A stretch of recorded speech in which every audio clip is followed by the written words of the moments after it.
Ouvir antes de falar. Todo homem, pois, seja pronto para ouvir, tardio para falar e tardio para se irar. Bem-vindo, irmãos e amigos, novamente às Meditações em Provérbios, aqui no Comunhão.org. Eu sou o Fábio Oliveira e falo de Petrópolis, trazendo hoje a meditação no capítulo 29. Quero saudar os irmãos e amigos que têm dado retorno, que essas meditações nesse poderoso livro da sabedoria de Deus têm sido de valia para a vida deles. Quero lembrar, são vários, pelo tempo vou lembrar de dois: Lau Menezes, acredito, se eu me lembro bem, de Caxias, no Rio, e Noemi, nossa irmã de Santíssimo. Saudade de vocês, irmãos em Santíssimo. Vamos começar com uma reflexão. Você é um bom ouvinte? Sim. Você escuta dando atenção, considerando a pessoa e o que ela tem a falar? Será que eu tenho feito isso? Posso começar pelos mais próximos de mim. Maridos, como eu sou, será que eu tenho dado ouvidos, tenho sido um bom ouvinte para minha esposa? Será que eu tenho sido, como pai, um bom ouvinte aos meus filhos, considerando eles e o que eles têm a falar? Nesse mundo as pessoas estão muito carentes de serem ouvidas. E, às vezes, situações tensas, complicadas, nos levam, ao contrário de ser bons ouvintes, nos levam a falar precipitadamente. E tem uma situação em que o Senhor Jesus estava sendo julgado, a caminho, como ele já sabia, da crucificação. Mas não foi pela situação tensa que Jesus falou precipitadamente, muito pelo contrário. Quando ele estava sendo julgado e acusado diante de Pilatos falsamente, e Pilatos diz o que ele ia falar diante dessas acusações, Jesus não lhe respondeu palavra. E o que provocou isso? Uma grande admiração no governador em Pôncio Pilatos.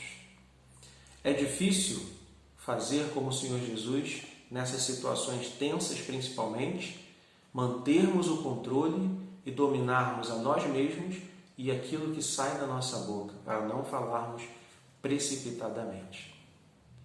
E Salomão tem um ensinamento, um provérbio sobre esse assunto, no capítulo 29, versículo 20. Vamos ler? Provérbios 29, 20. Tens visto um homem precipitado nas suas palavras? Maior esperança há de um tolo do que dele. Precipitar no falar é uma atitude insensata e tola, mas Salomão aqui destaca e coloca ela numa gravidade maior. Lembrando que no livro de Provérbios, o tolo é aquele insensato, é aquele que não dá ouvidos, ele despreza a sabedoria divina e tem a sua própria sabedoria de forma arrogante acima da sabedoria de Deus e vive nessa sabedoria e confia nessa sabedoria. O precipitar no falar, aquele que faz isso, tem menos esperança do que o tolo. É grave e é uma advertência muito importante para nós meditarmos e não cairmos nesse erro. Aquele que se precipita no falar, ele causa problemas porque fala sem pensar, fala de forma inconsequente e provoca discórdias, contendas, maus sentimentos que depois são de difícil resolução. Aquele que se precipita no falar também mostra essa arrogância de que ele está certo, de que a sabedoria e o entendimento e a opinião dele é que valem e por isso ele fala e expõe tudo o que tem, não considerando que o outro pode ter algo que vai me ajudar, o outro pode ter uma sabedoria do Senhor que vai me orientar e considerar a posição, o ensinamento e a opinião do outro. Considerar a outra pessoa, o que ela tem para falar.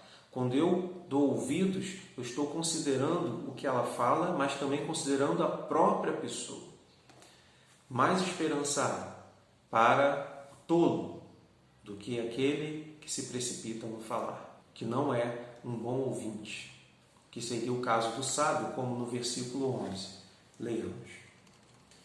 Um tolo expande toda a sua ira, mas o sábio a encobre e reprime. Uma tradução que diz que expande todo o seu pensamento. Mas a ira faz parte desse pensamento do tolo. Então a tolice é precipitar-se no falar. E fala, e não dá ouvidos, não para ouvir, não para meditar. E eu? O que eu tenho feito? Eu tenho sido um bom ouvinte? Eu tenho ouvido mais e falado menos? Eu tenho ouvido antes de falar? Irmãos, e amigos, vamos considerar as pessoas. Vamos ouvi-las com atenção. Vamos nos esforçar para não falar precipitadamente. Vamos antes ponderar, meditar no que está acontecendo na situação, buscar os conselhos e a sabedoria de Deus, para que assim possamos ter com calma, diante de oração, diante do Senhor, de conselhos, podermos realmente falar de forma sábia. Sejamos assim, bons ouvintes. E aquelas pessoas que têm estado carentes de serem ouvidas, vão ter em nós parte do que tem em Deus. E nós assim vamos refletir a presença de Deus. Que Deus abençoe a todos nós a sermos prontos para ouvir. Primeiro Deus, depois o nosso próximo, e tardios no falar. Amém.